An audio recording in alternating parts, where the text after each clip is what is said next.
سلام به همه دوستان، در خدمت شما هستیم با پخت نون محلی. ابتدا مایه خمیر رو داخل ظرف میریزیم، کمی آب ولرم بهش اضافه میکنیم و درش رو میذاریم تا 10 دقیقه استراحت کنه. حالا آرد رو از الک رد میکنیم. دقت کنید اون استکانی که توی تصویر مشاهده میکنید 150 گرم جا میگیره. آرد رو از الک رد میکنیم و نصف همون پیمانه شکر اضافه میکنیم، کمی زردچوبه و نمک و حالا بیکینگ پودر اضافه میکنیم.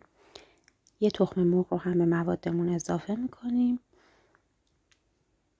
و مایه خمیر رو هم در این قسمت به مایه‌مون اضافه میکنیم. هم میزنیم.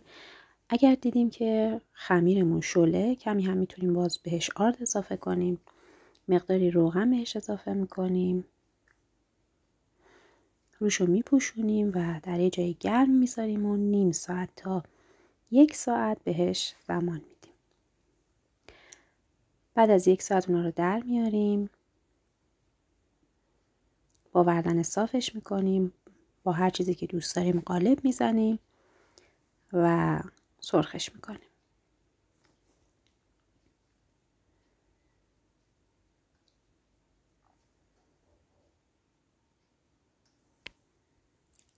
اینم از نونای خوشمزه ما که پیشنهاد میکنم حتما درست کنید و از طعم بی‌نظیرش لذت ببرید.